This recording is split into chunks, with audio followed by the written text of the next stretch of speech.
Hola amigos, bienvenidos al vivo de hoy. Bueno,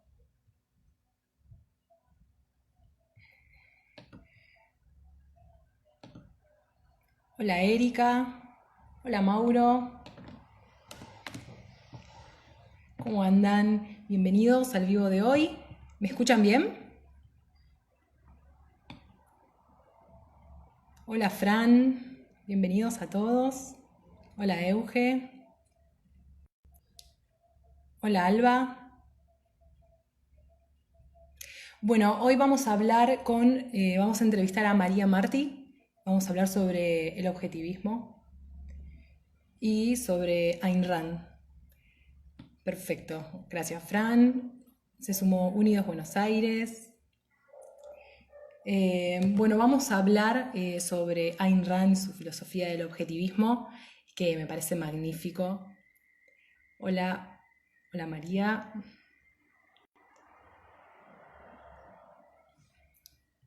Hola Andrea. Bueno, vamos a ver, vamos a sumarla a María.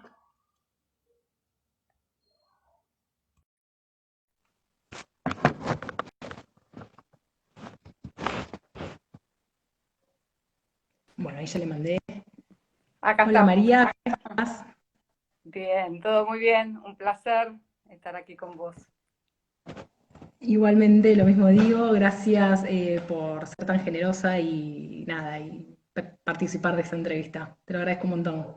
No, un placer apoyar lo que están haciendo ustedes también, así que, y no te conozco personalmente, creo que nunca nos conocimos, pero por lo que ahí vi, sabes bastante de Ayn Rand, así que vamos a tener una charla divertida. Sí, la verdad es que la descubrí hace poco tiempo y me pareció totalmente adictivo. Estoy fascinada y bueno, por eso también me animé a hacer esta entrevista porque bueno, recién estoy arrancando y probablemente muchas de las personas que nos están viendo también se están iniciando y por eso me pareció genial poder entrevistarte a vos que sos una experta. Así que Tratamos tengo de muchas preguntas. serlo. Estoy en camino, todavía falta mucho que recorrer. Bueno, yo estoy contenta al menos de haber empezado y de ser una iniciadora. Así que, bueno, la primera pregunta que me gustaría hacerte es sobre una frase que hiciste una vez en una entrevista, en donde dijiste que el objetivismo, en realidad entre amigos, la llaman la filosofía para vivir en la Tierra. ¿Qué significa esto? En realidad, ella misma, Ayn Rand, ya, digamos, formalmente llamaba su filosofía el objetivismo, que es la filosofía que ella desarrolla, pero informalmente entre amigos lo llamaba una filosofía para vivir la tierra. Porque ella justamente lo que decía es que la filosofía, yo me acuerdo que cuando yo estaba en el secundario, teníamos en el colegio, teníamos filosofía, muchos nos hacíamos la pregunta, pero ¿para qué estamos estudiando filosofía? ¿Para qué sirve hablar de estas cosas que son completamente abstractas, de la realidad y demás? Si realmente en la práctica después no nos sirve para nada, ¿no? ¿Por qué filosofía? Y uno se imagina siempre a veces estos intelectuales, yo siempre digo ahí la torre de cristal, hablando de temas que poco tienen que ver con la existencia. Y ella justamente lo que decía es que eso es un error, que la filosofía te tiene que servir a vos para vivir una buena vida en esta tierra como ser humano y que justamente lo que tiene que ofrecerte es los principios necesarios para que vos puedas vivir de esa manera. Digamos que no es algo que no te sirve para vos. La filosofía las tenés que poder aplicar a tu propia vida y te tiene que servir a vos como ser humano para vivir como ser humano, no como animal, no como planta. Y eso yo creo que es fundamental y es una de las cosas mejores que trae en Rand, ¿no? Porque muchos filósofos tienen también poco esa división entre lo que es lo teórico y lo abstracto. Y te dices, bueno, sirve en teoría, pero en la práctica no. Y ella lo que te dice una filosofía te tiene que ayudar a vivir a vos. Y por eso básicamente toda su filosofía, si vos leíste alguno de sus libros, toda la parte teórica después la ves en la práctica en sus personajes, en las novelas. Y te das cuenta cómo las premisas filosóficas de sus personajes tienen consecuencias en sus vidas. Buenas premisas, buenas consecuencias, malas premisas, malas consecuencias. Y que incluso aquella gente que te dice, yo no tengo una filosofía, me importa tres pepinos la filosofía. En el fondo también eso es tener una filosofía. Y muchas veces cuando no traes esas premisas en forma consciente, por eso uno adopta premisas en forma consciente, repitiendo lo que nos enseñaron en la escuela o lo que nos dijo mamá y papá, sin pensar realmente, esto es cierto, esto me sirve, esto tiene algo que ver con la realidad, y lo repetimos, y tiene consecuencias en nuestra vida. Entonces ella lo que te dice es, trae a la conciencia las premisas que adoptaste, pensalas y realmente fíjate si te sirven para vivir. Y su filosofía está desarrollada para eso. ¿Cómo la descubriste vos, Ayn Rand? Ayn Rand, un poco de casualidad, en realidad los que me escuchan siempre ya escucharon esta historia varias veces, pero tiene su parte divertida también. Una vez lo encontré a mi hermano Eduardo Martí, que también hace mucho acá por las ideas de la libertad, en un rincón de la casa con un libraco así, leyéndolo día y noche durante una semana, creo que se lo consumió. Y una vez le pregunté, ¿pero qué es eso que te tiene? Parecía la Biblia, digo, ¿te volviste religioso? Digo, ¿qué es lo que te tiene tan inspirado ahí que no paras de leer? Y no, creo que ni me nombró el nombre del libro en ese momento, pero me contó algo sobre una mujer que conducía un ferrocarril y demás. Yo siempre digo, tampoco sabía si era que conducía realmente el ferrocarril o si era un tema más operativo, directivo, pero se ve que me quedó la idea ahí en la cabeza y me encontré unos meses después buscando en la biblioteca, una biblioteca que teníamos nuestro abuelo, lo que tenía que buscar era el libro más gordo de la biblioteca, era lo único que sabía, no me acordaba el nombre ni siquiera. Pero bueno, era La Rebelión de Atlas y yo creo que a los 16 años no tenés mucha filosofía desarrollada, tenés por ahí tenés ideas, tenés algunas premisas que empezás a pensarlas, pero yo creo que, yo siempre digo que fue amor a primera lectura, ¿no? Porque realmente me enamoré del libro, después los leí unas cuantas veces más, pero me ayudó justamente a eso, a traer al consciente ideas o premisas que de alguna manera yo había adoptado, había empezado a pensar, pero no las tenía realmente digeridas. Entonces me ayudó como a poner todas esas premisas digamos, en orden, a empezar a formar una filosofía integrada, una visión de la vida, una visión del ser humano integrada, y bueno, y a partir de ahí continué leyendo todos sus libros. Siempre empecé por las novelas porque me encantan las historias y me encanta la ficción, y después, tratando como de comprender mejor las filosofías, seguí con todos sus libros de no ficción.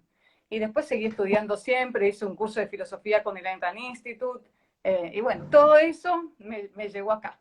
Como decía Steve Jobs, uno ve su vida uniendo los puntos para atrás. Bueno, acá estoy. Lo que pasa es que yo creo que la filosofía de Ayn Rand es adictiva, es como que, ¿no? Una vez que la conociste no podés parar, y por lo menos algo que me pasó a mí una vez que la empecé a leer y que la descubrí y que lo vivo como un descubrimiento, es que necesito encima compartirlo. Es como en un acto solidario y generoso, necesito contarle a mi círculo, a mis amigas, a todos, sobre lo que está planteando Lo que te esta está mujer, lo que pasando. planteó hace tanto tiempo, y que encima, lo más indignante, porque realmente sentí mucha indignación, es como, ¿por qué lo tuve que descubrir y por qué nunca nadie me lo mostró? ¿Cómo Mm. llegué a tener 29 años y no, y que nunca, no sé, en la UBA, por ejemplo, cuando hice el CBC, jamás la había escuchado, o en el secundario Sí, tampoco? olvídate. Bueno, este es un libro así de gordo es, ¿eh? Sí, ¿No? El que decís vos, sí. Sí, pero lo que increíble. dijiste recién me parece súper valioso, porque a veces uno lo toma en Rand, la mayoría de la gente la conoce en Rand a veces por la parte política, ¿no? Porque defiende el capitalismo, hace una defensa moral del capitalismo, pero pocas personas terminan diciendo lo que acabas de decir vos. A mí me genera un impacto, es un impacto para tu vida. Y esa es un poco la idea, porque en definitiva también si queremos generar un impacto en la sociedad, uno no aprieta un botón y se logra. Es a través de los cambios personales y los cambios individuales. Y esto que decís a vos que te impactó a vos y vos vas a ir a darle un libro a otra persona, eso es lo que se trata de generar. Es, como ella decía, es una mente a la vez, no hay magia en esto. Pero la idea es que a vos te ayude como persona, como individuo, a florecer, a mejorar tu vida, a tomar mejores decisiones. Y eso después se multiplica, digamos. Sí, sí, es exponencial, ¿no? Pero lo que decimos de la facultad, en la facultad obviamente nunca te van a mostrar a Ayn Rand en la UBA, mucho menos. tiene que ver con que, primero es cierto que no todo el mundo reconoce a Ayn Rand como una filósofa y como una intelectual. Muchas, digamos, cuando vos lees toda filosofía, lees libros como la Introducción a la epistemología objetivista, te das cuenta que era una flor de filósofa, más allá de novelista, y que justamente tuvo la habilidad de plasmar esas ideas abstractas en personajes concretos y demostrarte justamente la unión entre esa nube de que siempre hablamos de abstracciones y la realidad.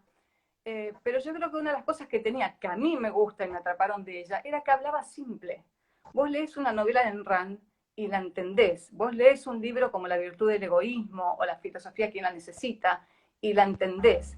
Y yo creo que para muchos pseudointelectual, el hecho de entender algo, al que sea claro, dice, no, esto no es ser intelectual. Tenés que leer la frase 5 veces y no entenderla para darle importancia. Y así estamos, ¿no? Yo me acuerdo que en la facultad me hacían leer estos alemanes y demás, que yo digo, ¿cómo alguien pudo haber desarrollado eso? Obviamente sería gente muy inteligente, ¿entendés? Pero de todas maneras te das cuenta cuando alguien es tan rebuscado que te está queriendo complicar la vida, se saca al gato encerrado. Y yo creo que en a veces no es reconocida por eso, y por eso también en muchas universidades y hay aparte una tendencia a lo postmoderno, a toda también esta filosofía franco-alemana. Pues tuvo esta tendencia en Estados Unidos, esta tendencia acá, te van a hablar de Foucault, te van a hablar qué sé yo, de Heidegger y demás, pero pocos te van a hablar de Rand. La vas a tener que descubrir por vos misma. Sí, totalmente. Bueno, vos hablabas de que quizás con el tema de que ella hace una defensa del capitalismo y acá en Argentina, bueno, hay muchos sesgos que, bueno, pues ya la palabra neoliberalismo, que te la hacen usar muchísimo, en la UBA vos tenés que poner básicamente que el neoliberalismo es nuestro enemigo y que es la causa de la pobreza y esos enemigos invisibles que vienen a destruirnos y de los cuales nos tenemos que cuidar. Entonces, te quería preguntar cómo fue que Ayn Rand, porque ella nació en Rusia, ¿no? Y nació en 1905 en San Petersburgo, o sea, en plena revolución bolchevique, como que se va después. ¿Cómo descubre entonces, si ella nació en un país comunista, cómo conoce el capitalismo y por qué lo defiende entonces? Yo creo que ahí se dieron dos cosas. Ella tuvo acceso, digamos, a ver películas americanas, leía mucho desde muy chiquita, leía Víctor Hugo, digamos, tenía una visión de lo que estaba ocurriendo en Estados Unidos. Y yo creo que fue como armando su propia filosofía, más que por el lado del sense of life, del lado psicológica. Ella le gustaba lo que veía que pasaba en Estados Unidos, le gustaban las películas americanas, le gustaba la literatura americana. Y yo creo que se fue enamorando de eso que después ella llama y describe bien en el Romantic Manifesto, el sense of life americano. Es decir, el sentido de vida del americano, que es individualista, que cree en la libertad, que no le gusta que le digan cómo tiene que vivir, que el chico pone su kiosquito de limonada en la esquina y trata de ser emprendedor, que le gusta la riqueza y no lo ven como un pecado, es decir, como ciertas ideas que a ella que ya le empezaban a gustar desde chica. Y por otro lado, ella vivió justamente toda la revolución bolchevique y se dio cuenta de las consecuencias, primero que tuvo en su familia. A ellos les confiscaron todo lo que tenían. Ella empezó la universidad allá y decían lo que podía decir y lo que no podía decir. Se dio cuenta cómo la idea del colectivismo, digamos, el impacto que estaba teniendo en su propia vida y en la gente que tenía alrededor.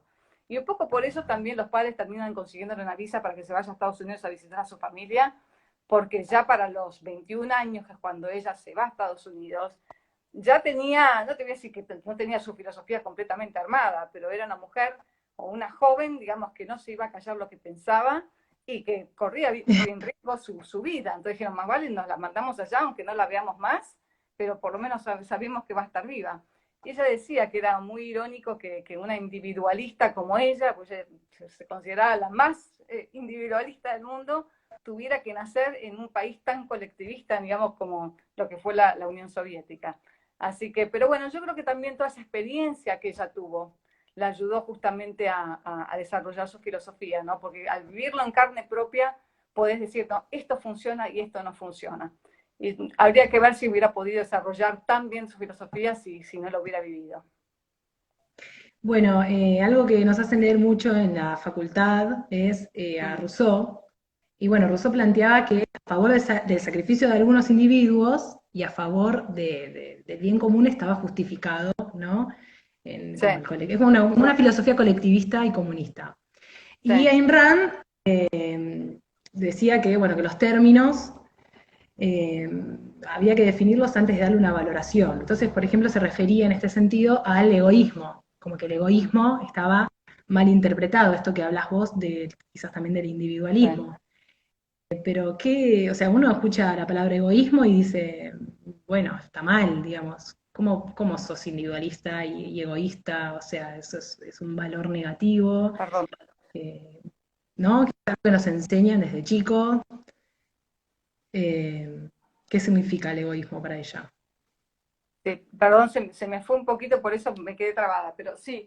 Bueno, justamente, yo creo que se nos ha enseñado a pensar el egoísmo en forma equivocada. Es decir, vos te imaginas egoísmo y ¿qué es lo primero que te viene a la cabeza? Una persona que Y con tal de lograr sus metas es capaz de pisar cadáveres, es capaz de lastimar a los demás, que directamente ignora los deseos o digamos, el bienestar de los demás. Está siempre el dibujito, ¿no? Del ricachón que tira migajas así, pisotea a los demás. Eso es lo que nos han enseñado. Es eso en contra de ser altruista, que es todo lo contrario, es dejar de pensar en vos mismo, en tus valores, en tu vida, y estar dispuesto a sacrificarte por los demás, que es un poco la teoría de Rousseau. Si hace falta sacrificarte a vos por un bien común, que nunca está definido, lo define el tirano o el gobernante de turno, entonces tenés que sacrificarte. Entonces, ante esas dos alternativas, sos buena, te tenés que sacrificar, o sos un egoísta, maldito, que pisas cadáveres, la gente, o por lo menos la gente buena quiere ser buena. Entonces opta por el altruismo, por el colectivismo, por el sacrificio de unos en favor de otros. Lo que decía Enran es que eso es una falsa dicotomía, que el egoísmo es justamente es el interés en la propia vida, es el interés en uno mismo. Y que esto de agregarle a ese concepto la idea de que es a costa de los demás o que significa que estás dispuesto a pisar a los demás, es un package deal que no corresponde. Estás metiendo dos conceptos juntos que no van juntos. Una cosa es el interés propio y otra cosa es si sos capaz de pisotear a los demás. Hay gente que por lograr algo está dispuesto a pisotear a los demás. Pero si te pones a pensar eso, en definitiva, no es de interés propio, no está en tu propio interés andar lastimando gente en el camino. Vos lo que querés al revés es tener buenas relaciones, relaciones que de mutuo beneficio, que cuanto a los demás mejor le va, mejor te va a ir a vos. Yo no me beneficio de la pobreza ajena, de la miseria ajena. Yo me beneficio de que haya gente rica que produzca cosas, que le vaya bien, que esté contenta, que no me quiera robar y que no me quiera secuestrar y no que me quiera violar.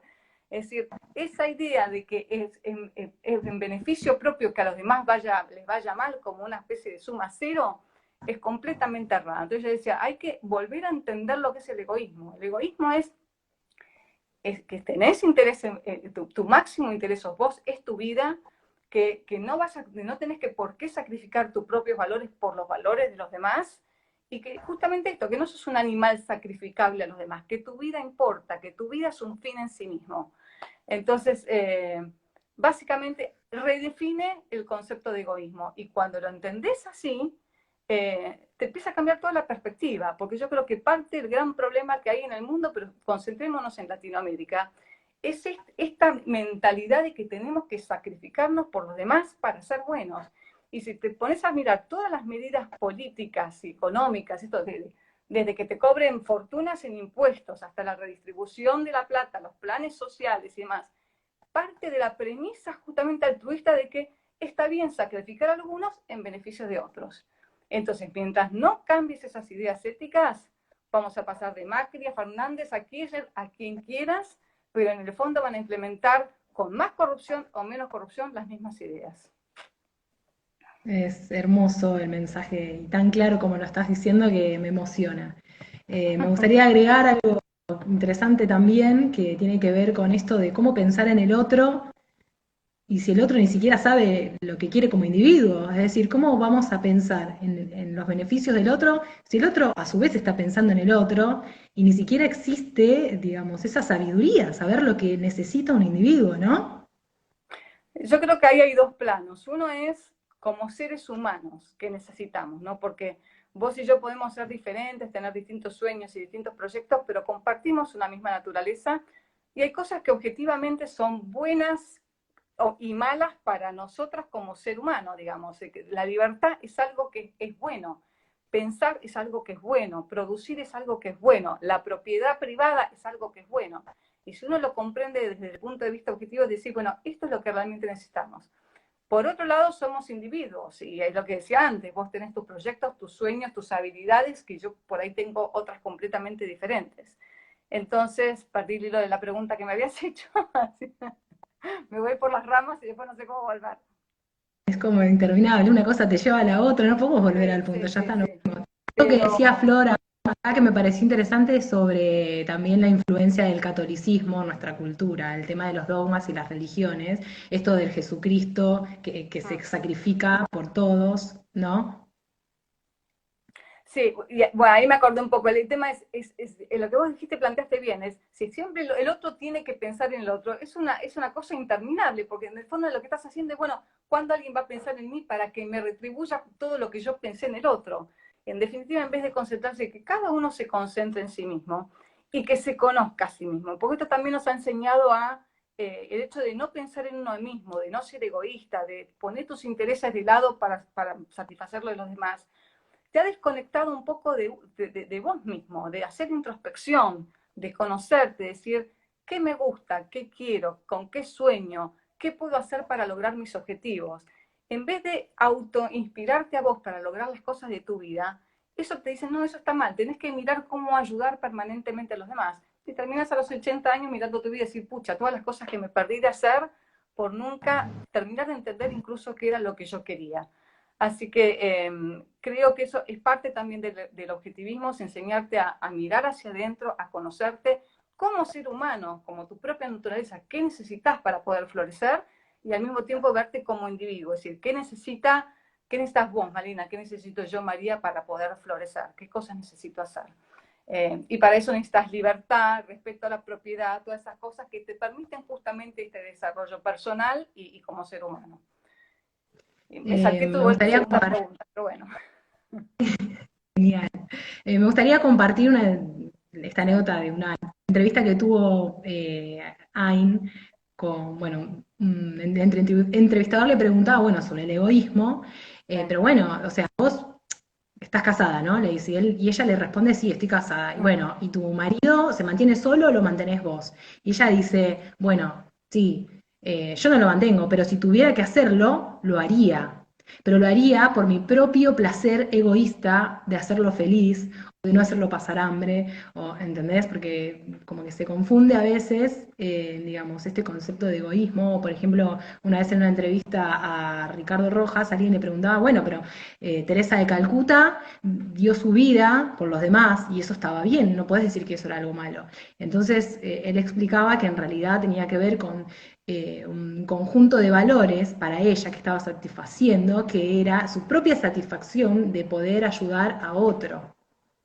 En realidad es como Sí, la ahí hay propia... un tema que Ayn Rand te diferencia muy bien, porque, digamos, una de las teorías, un poco también de la escuela austríaca, o digamos, no quiero meterme ni criticar nada, pero decir, es uno cada vez que hace algo necesariamente por placer. Entonces, incluso si te sacrificas por alguien o das tu vida por alguien, en el fondo es porque te da placer. Y Engan decía que no es necesario, porque una cosa es, yo por mis hijos daría la vida, porque no puedo concebir mi vida sin que ellos estén vivos y que estén felices. Pero eso es porque yo, digamos, que vivan y que sean felices es parte de mi felicidad, es parte de lo que a mí me hace feliz. Ahora, yo jamás podría decir de alguien que vive en África, le deseo lo mejor por empatía, por querer lo mejor como ser humano, pero la felicidad de la persona que vive en África, que no conozco, o de mi vecino, que lo, digamos, no me importa ni un milímetro más digamos, que de lo que me importa la mía. Entonces, sacrificar mis valores por hacer feliz a mi vecino, que no tengo, digamos, ningún diálogo con él, eso es sacrificio. Entonces vos podés decir, bueno, pero lo hiciste porque te generó satisfacción, pero que te genere satisfacción, sacrificar tus valores en pos de los demás, eso no es egoísmo, eso está mal entendido, eso es sacrificio. Incluso Ok, cuando, digamos, si el hecho de sacrificar lo que más te importa, hace sentir bien, es porque tenés que cuestionar tus escalas de valores. Es decir, lo importante es que conserves tus propios valores, que defiendas tus propios valores. Eso es realmente el egoísmo al que se refiere Ayn Rand. Entonces, jamás perfecto, Ayn Rand te diría que una Teresa de Calcuta es egoísta, por ejemplo. Jamás te lo diría. perfecto. Bueno, en sus libros ella plantea como dos figuras muy marcadas, uno es como el medio el productor, el héroe, ¿no? El empresario, y el otro lado, estas personas que tienden, como los que exigen igualdad, el igualitarista, que es como que tiende a ser como una persona que le pone trabas al desarrollo de ese productor, ese Mm, héroe. ¿Cómo, cómo es esto? mm. ¿Cómo son estos personajes que ella plantea? Ella un poco los llamaba los productores y los saqueadores, ¿no? Que también te Claro, los pone bastante bien en el libro El Manantial, que son aquellas personas que viven de su propia mente, de su propio trabajo, de su propio esfuerzo, de sus propios proyectos, versus aquellos que pretenden vivir de lo producido por los demás. Y ahí tenés varios tipos de saqueadores. Pues está el saqueador que te quiere robar el fruto de tu trabajo, es decir, de que viene o te manda al Estado que cobre la mitad de los hijos y vivir de tu trabajo, o directamente el ladrón de calle que te saca la billetera. Pero también está un poco el saqueador intelectual, ¿no? Es aquella persona que en vez de pensar por sí mismo, en vez de tener sus propios proyectos, en vez de tener sus propios sueños, lo único que hace, que está propiamente Peter Keating en el manantial, es vivir de acuerdo a lo que los demás esperan de él. Pensar, no, digamos, no pensar, sino adoptar los valores, pensamientos de los demás. Lo que dicen los demás es lo correcto. Lo que esperan los demás de mí es lo que debo hacer. Un second hander, ¿no? Que vive de segunda mano. Que ella critica mucho y justamente los contrapone con sus héroes, que son personas de first hander, digamos, que piensan por sí, no aceptan ninguna premisa o ninguna cuestión sin pasarlo por el filtro de su propia mente, que confían en su mente, que creen que la realidad existe y es cognoscible, a diferencia de lo que te dicen muchos filósofos, y que justamente todo su código ético que arman es en base a eso, es a la idea de que la realidad existe, que tenemos una naturaleza determinada y que la ética sirve para vivir esa buena vida, digamos, como ser humano en una realidad que existe, digamos. La ética ya la basa mucho en su metafísica y en su epistemología, por eso te digo que su filosofía es completamente integrada y su política está basada en su ética. Entonces, te contrapone, sobre todo lo ves mejor en el manantial y en la rebelión de Atlas, es eso, como los hombres de mente que producen, que toman las riendas de su vida, que se hacen responsables por su propia vida, de los errores y digamos, de las virtudes que van teniendo y de los éxitos que van teniendo, versus la persona que es un poco el saqueador. Tiene que ver con la psicología, ¿no? También del envidioso, de que no confía en sí mismo, que tiene baja autoestima, entonces cree que la única manera de alcanzar algo es quitándoselo a los demás. Y en el fondo por ahí no le importa tanto ascender ellos, sino bajar a los demás. Y Aaron Brooks siempre pone un ejemplo que es divertido. Viste que en el colegio a veces está el chico que hace la torre y que está 2 horas haciendo su torre, sintiéndose orgulloso, y el otro que pasa y se la tira. Decís, ¿para qué se la tiró? ¿Qué tiene que ganar? No tiene nada que ganar. Gana del hecho de haber destruido lo que el otro construye. Y esa es un poco la contraposición que te muestra Ayn Rand, sobre todo en la rebelión de Atlas. sí, sí, me decís todo esto y a mí se me aparece un socialista, perdón, ¿no? Como ¿Sí? mi interpretación total. Un socialista, ¿viste? También esta situación constante de, por ejemplo, la Mm, lucha que hay hoy en Argentina de enemigos entre empleador y empleado, entre mm, el emprendedor y los impuestos, es como toda la filosofía que está marcando el ritmo de nuestro país, por ejemplo. Todo lo sí. contrario. El empresario, Mm, digo, y no me refiero obviamente a los empresarios prebendarios y monopólicos, sino mm, al emprendedor, al que se pone su negocio, cómo siempre ese es el opresor y los que lo acompañan en ese proyecto, que estén teniendo otras tareas, por ejemplo, como empleados, son los oprimidos siempre. Bueno, es Ese un es el poco que sí, le es lo que te educan en eso, ¿no? Que en vez de ser individuos, que cada uno puede generar sus propios proyectos, somos grupos y depende del grupo en el que estás, cuál grupo va a ser tu enemigo, ¿no? Hombres contra mujeres, empleados contra empleadores, el imperialismo contra los países tercer mundo. Son grupos en donde unos son las víctimas y supuestamente los otros son los que te van a oprimir. Entonces, acá el tema individuoso no, eso no es en qué grupo estás y si estás en el grupo de los oprimidos es cómo hacer para defenderte de los otros, lo cual es una completa visión colectivista. Yo lo único que diría es que vos decís esto es socialismo, y estoy de acuerdo, pero más que como socialismo yo lo pondría, es colectivismo, porque también tenemos colectivismo de derecha, tenemos desde colectivismo de derecha, y el problema es el concepto ese, de poner el grupo como lo importante y el individuo como secundario. El individualismo es todo lo contrario, el individuo es la base, cada individuo tiene derecho a su vida, y lo que hace es relacionarse con los demás en mutuo beneficio y en forma voluntaria, pero no sacrificándolo a la sociedad. Entonces yo creo que ese es el término bueno, más importante de todo. Y yo creo, y lo único que creo que hay lista, yo creo que hay muchos jóvenes que son socialistas, no porque son malos, malignos y que quieren, que son envidiosos y demás, sino porque también parte de lo que nos han enseñado es que nos han enseñado esto, que el sacrificio es algo bueno, que pensar en los demás es lo más importante en la vida, que tenés que compartir todo lo que tengas porque si no sos egoísta y sos malo. Entonces, cuando te enseñan eso y te dicen, esto es ser bueno, un poco ves el socialismo como un noble ideal, es lo que te proponen luego, distribuir lo que tenemos todos, que nadie sea rico, que nadie sea pobre, que todos seamos iguales. Entonces, si te enseñan que eso es ser bueno, yo creo que hasta es medio lógico que digas, bueno, soy socialista. Cuando después redescubrís, ves las consecuencias, que realmente las últimas consecuencias a lo que te lleva a eso, y empezás a entender que eso no es lo bueno, que no tenés por qué estar compartiendo todo lo que tenés con cuando aprendés. Entonces yo creo que el socialista malo, digamos, es aquel socialista. Es decir, de alguna manera le interesa tener el poder sobre esta gente para de alguna manera sentirme más fuerte o lo que fuera. Pero le doy el beneficio de la duda a aquella gente que cree que de entrada es algo bueno, pero finalmente ante la evidencia yo creo que lo normal es que cambies de idea, ¿no? Que te des cuenta a dónde te llevan esas ideas. bueno, Ayn Rand, como acabas de decir, estaba como un poco en contra de todos los colectivismos. ¿Qué hubiera opinado ella sobre el feminismo específicamente?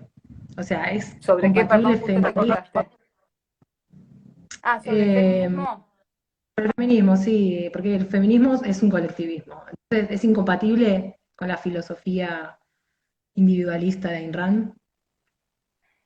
Ella criticaba el feminismo porque ya en la época de ella el movimiento de Estados Unidos era un movimiento colectivista en donde era un grupo de mujeres que no buscaban que se les reconocieran los derechos individuales, sino que buscaban privilegios, que buscaban lugares de poder no por el hecho de merecerlos, sino del simple hecho de ser mujer. Y de alguna manera, como habían sido oprimidas en el pasado, ahora queremos una recompensa. Contra ella, Claro. eso ella estaba completamente en desacuerdo. Sí, yo creo que yo hubiera estado de acuerdo, creo que nunca la escuché hablar de esto. Hubo un primer movimiento que se llamó feminista, como para darle un nombre, digamos, pero básicamente eran mujeres que estaban luchando porque se les reconocieran sus derechos individuales, su derecho a estudiar, el derecho a la propiedad, el derecho a abrir una cuenta en el banco, el derecho a justamente a poder decidir con quién casarse. Esos son derechos individuales y en realidad hubiera estado de acuerdo en que las mujeres lucharan por ellos si no les fueran reconocidos. Ahora, cuando este sistema, digamos, este movimiento cambia y ya de alguna manera en Estados Unidos estos derechos individuales ya están reconocidos y cambia la cosa, ya viene con una agenda política y toma el movimiento la izquierda y se transforma en esto, bueno, ahora ya logramos el reconocimiento de nuestros derechos individuales, ahora vamos por más, vamos por privilegios, por estos derechos sociales. Eso ella se hubiera opuesto completamente desde ya. Claro, porque además también tiene que ver con ir y actuar, ¿no? Con las decisiones individuales. Cuando uno entiende que está tomando la decisión individual de, por ejemplo, no trabajar o no desarrollarse, ya es otro el panorama, ¿no? Y evolucionar también con lo nuevo. Es decir, si ya tenemos los derechos adquiridos, bueno, vayamos y trabajemos y luchemos haciéndolo, quizás, ¿no? Bueno, ¿ella era atea? ¿O Atea. tenía algún... Sí. Eh, Ella ella como decía, que... también lo que decía ella, porque muchas veces me pregunto, ¿por qué está en contra de la fe? Y ella dice, no es que estoy en contra de la fe, estoy a favor de la razón. Y lo que te decía que Claro. razón y fe son incompatibles. Entonces, sí, se llamaba atea justamente porque lo decía que no había evidencia para un Dios, digamos, pero no sé si le se concentraba tanto en eso, sino justamente en celebrar la razón y la razón como el único método de conocimiento de la realidad. Entonces podríamos decir, porque entonces ella no era ni liberal ni conservadora, ¿qué era? No, yo creo que económicamente ella apoyaba el capitalismo de laissez-faire, digamos. Liberal en los Perfecto. términos americanos es ser medio de izquierda, es decir, pero yo creo que por ahí era una liberal, no sé, ahora hay tantos grupos y subgrupos, pero digamos, estaba a favor del capitalismo de laissez-faire. Creía que el Estado no tenía nada que hacer con la economía y que cada persona, cada individuo tenía que decidir con quién comerciar, a quién emplear, qué producir, y que el Estado no tenía nada que hacer en la economía, de la misma manera que no tiene nada que hacer con la religión y no tiene nada que hacer en la educación. O sea que el rol del gobierno es uno solo y simplemente es garantizar y proteger los derechos individuales de los individuos. Punto, nada más que eso. ¿Qué me preguntaste? No, eso.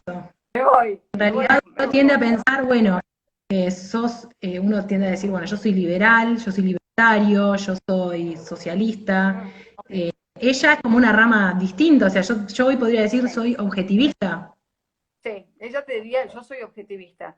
Comparte Ah, determinadas ideas justamente con los liberales clásicos en la parte de economía, le gustaba la escuela austríaca en economía, no, digamos, en muchos aspectos filosóficos, no era para nada conservadora. Siempre hay una tendencia de los conservadores a querer asociarse con Ayn Rand. Yo creo que un poco tiene que ver con esto de que Ayn Rand creía en una moralidad objetiva. Decía que había cosas que objetivamente hay valores que son objetivamente buenos para los seres humanos, objetivamente malos para los seres humanos. Y los conservadores tienen esta cosa de que hay que seguir una moralidad determinada y que no todo es relativo ni nada. La diferencia fundamental es que los conservadores en general su moralidad tiene mucho que ver con la moralidad cristiana. Entonces, si bien creen en una moralidad que no es relativa, creen en una moralidad que es incompatible con la moralidad del objetivismo. Es decir, la fuente es diferente, mientras los conservadores o los más religiosos te dicen esto es lo moral, por Dios te lo dice, en Rand te dice lo que es moral, lo que es acorde a la naturaleza humana y te ayuda a vivir como ser humano.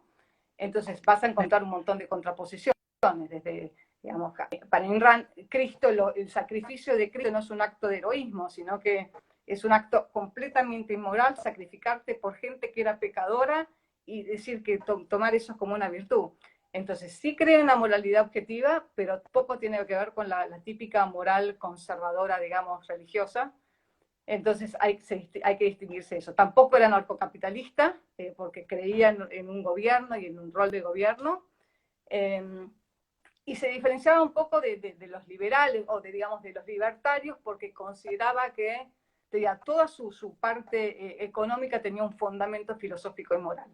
Y ella parte de la crítica que le hacía a los libertarios de ese momento era que no defendían la libertad desde el punto de vista moral, sino solamente desde el punto de vista pragmático. Decía que no alcanza con eso. ¿cuáles serían los puntos como clave para entender qué es objetivismo? Por ejemplo, uno muy claro es la realidad objetiva, lo que estás explicando vos, ¿no? La metafísica, la llama ella, Mm. ¿no? ¿Cuáles son los puntos como claves para entender el Para objetivismo? hacerte como un pequeño resumen, ella siempre le decía, le hacían esa pregunta, decía, bueno, si tengo que explicar mi filosofía parada en una sola pierna sin caerme, haciéndola bien cortita, decía, en metafísica es justamente que la realidad existe, que es externa y que, digamos, no importa que yo quiera que exista o no, existe. Ah, esa, digamos, y no puedo evitarlo. En la parte epistemológica es que justamente el estudio de cómo uno conoce, digamos, lo principal para ella es que tu mente es capaz de conocer la realidad, que venís digamos, con el instrumento necesario para conocer la realidad, para conocer tu propia naturaleza y para actuar en ella. A diferencia de muchos filósofos que te dicen que tu mente es impotente, no puede conocer la realidad y que estamos pájaros al viento de acuerdo a para dónde sopla el viento. Ella te dice que no, que podés tener control sobre tu vida y sobre la realidad. Es eso, la idea del interés propio, de que tu vida importa y que no sos un animal sacrificable al colectivo. En la parte política te dice, teniendo en cuenta todo esto que describimos en la metafísica, en la epistemología y en la ética, el mejor sistema para que el ser humano, con su propia naturaleza, se desarrolle es el capitalismo del laissez-faire, porque justamente respeta la libertad, respeta la propiedad del ser humano y la vida del ser humano digamos, como un fin en sí mismo. Y después está la parte estética, que es bastante más complicada, pero básicamente ella tenía en la parte estética, digamos, ella elogiaba todo lo que es el romanticismo, la visión de un ser humano heroico, de una aventura, y le gustaba la visión artística que tuviera, que los artistas en el fondo, cuando pintan algo, cuando escriben una canción, están mostrando lo que tienen adentro, ¿no? Su alma, en la cual no creía, pero un poco su manera de ver la vida. Así que Esa parte me encanta. Admitirte que esa parte me encantó, me voló la cabeza, porque es como que uno le encuentra a la vida el sentido de desplegar todo el arte, ¿no? Todo tu arte. Al final, vos solo viniste al mundo para poder expresar todo tu arte, o sea, arte como la mejor tu mejor versión como ser humano, ¿no? Como que esa es tu misión en el mundo. Le da una misión a tu vida, o sea, un sueño. Todos tenemos que luchar por nuestro sueño, ¿no? Exacto. Así que eso me encantó. Y sobre lo de la política, o sea, ella es una defensora del capitalismo, me encantó esa frase de dame la libertad o dame la muerte, esto que decís vos, de que es una defensora de la libertad. Si no, ¿no? es una frase de ella, me parece que es una frase de quién es esa frase. Give me liberty, give me death. Ahí se me fue, a alguien que lo escriba acá.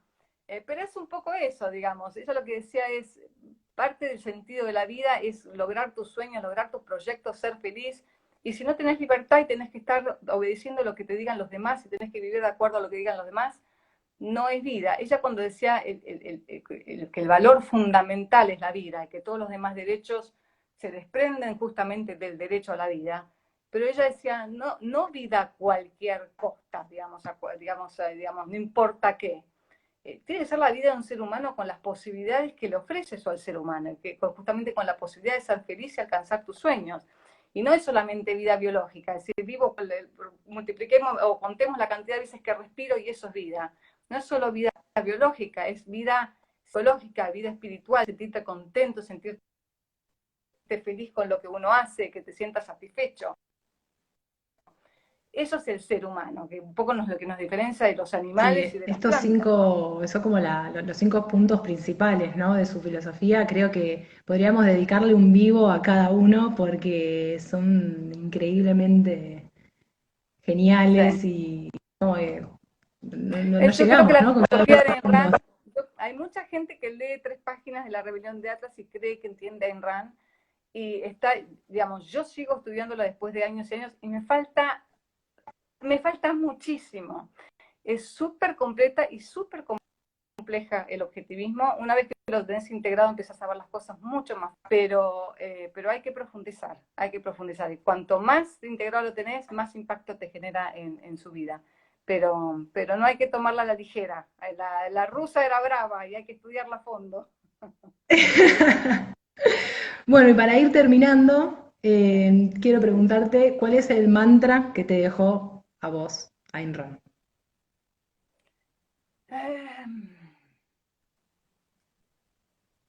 Qué buena pregunta. No casi lo pregunté, como porque fue tantas cosas que no sé si podría decir una. Pero básicamente te diría que es: viví tu vida, o yo vivo mi vida como yo considero que debo vivirla.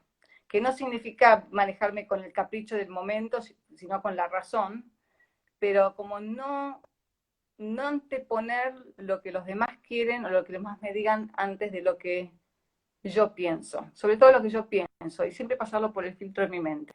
¿Lo hago siempre, lo hice siempre toda mi vida? No, también fui a colegio católico y demás, y uno a veces le tira y dice, bueno, está bien, voy a confiar en lo que me dicen los demás, o bueno, voy a sacrificarme un poquito, porque en el fondo todos también nos gusta ser aceptados y nos gusta que nos vean bien. Y uno de los máximos desafíos que tuve yo tuve 2 hijos a los cuales, por ejemplo, no bauticé, pero por una cuestión de comodidad, además en un momento fueron a un colegio que tenían religión y eran los únicos 2 que no iban a religión. Y yo parte de mi desafío es decir, no importa lo que los demás digan, ustedes confíen en su propia mente. Si el día de mañana quieren ir a la clase de religión, que sea decisión de ustedes, pero confíen siempre en su propia mente, no importa lo que le digan los demás. Cosa que a veces es difícil y sí, a veces es más fácil guiarse y demás, pero la satisfacción de saber que vos estás en control de tu vida y que depende de vos, nada, es realmente un placer, digamos, vale la pena.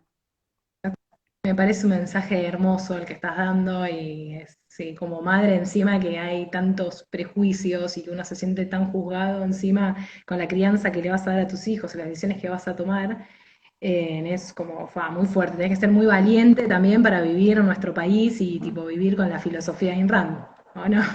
Tienes que ser muy valiente. Bueno, ella se fue de su país, se tuvo que ir básicamente Sí, de Rusia, la Rusia comunista.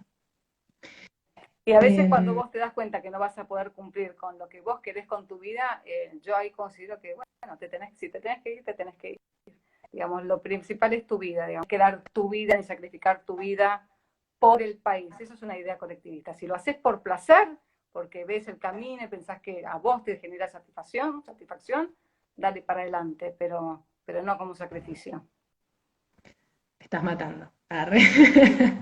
Te voy a hacer llorar, te compro unos pañuelos. No puedo. ¿Es posible, John Galt?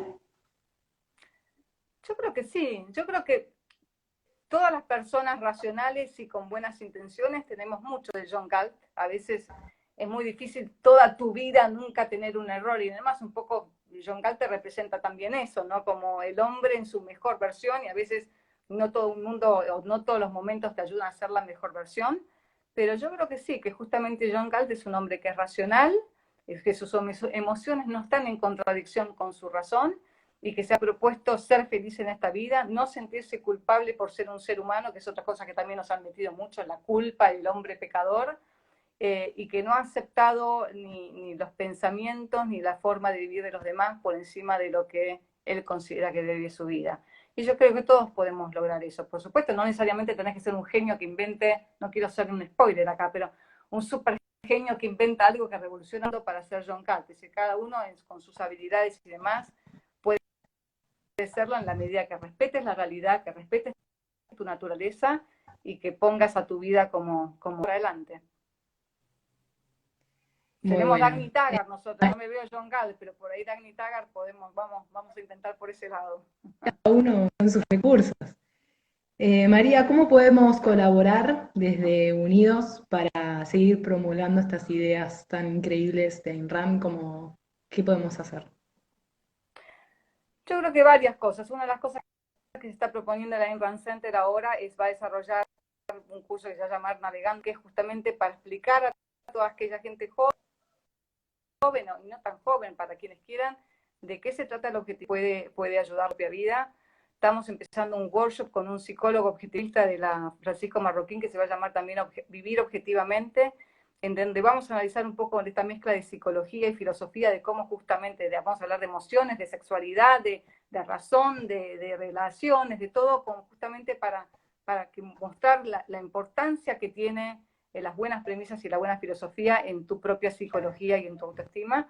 Y yo creo que lo que pueden, digamos, organizar un curso sobre objetivismo, que podamos contarle a la gente por qué es importante las ideas de Ayn Rand y por qué para todos estos grupos que estamos queriendo generar un cambio en el país, en la política, en la economía, que si no nos metemos al fondo del iceberg y seguimos trabajando nada más que en la economía y en la política, el iceberg no se va a derretir. Tenemos que calar en las ideas filosóficas y en esta mentalidad altruista de sacrificio y colectivista que tenemos si queremos ver a largo plazo y en forma duradera cambios en lo político y en lo económico. Así que todo lo que podamos organizar desde Unidos, cursos, programas, charlas, yo también puedo traer los mejores objetivistas del Ayn Rand Institute, podemos organizarlo bien, pero básicamente acá mi idea no es política, sino es un poco intelectual, ¿no? Que cambiar las cabezas de la gente, que se den cuenta por qué camino tenemos que ir.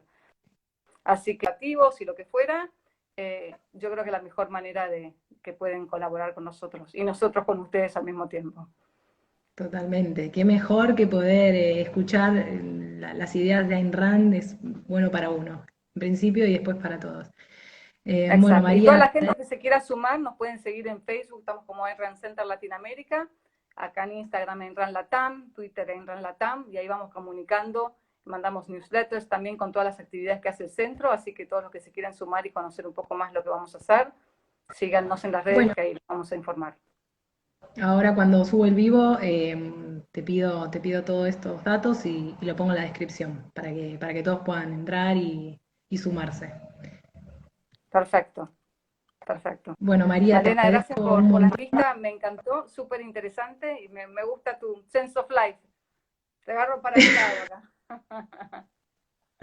Bueno, muchas gracias, estuvo buenísimo, me encantó y si tenés ganas, en cualquier momento volvamos a repetir, pero quizás sobre otros temas más específicos de Enran. Ningún problema. Y gracias a los que nos acompañaron acá y nos escucharon acá. Sí, tuvimos 20 personas fijas todo el tiempo, bien, un éxito. Vamos Bueno, por más. bueno, te dejo un beso inmenso. Gracias, María. Otro para vos. Bueno, llegamos al final. Estoy muy contenta y muy emocionada, muy motivada. Lo único que quiero ahora es terminar y seguir leyendo sobre objetivismo y seguir hablándolo con amigos. Es realmente muy lindo. Ahora en la descripción voy a poner todos los datos que me pasó María para que puedan entrar, para que puedan seguir leyendo, interiorizándose. Así que, bueno, chicos, voy finalizando. Vi que hicieron muchos comentarios, me quedaron todos, montonazo. Uy. Nada, no lo llevo a ver, pero comentaron un montón de cosas. ¿Quién es John Gall? Típico, era obvio, tenía que hacer esa pregunta, ¿no? Bueno, chicos, voy a finalizar el vivo. Gracias por participar. Y les dejo un besito inmenso.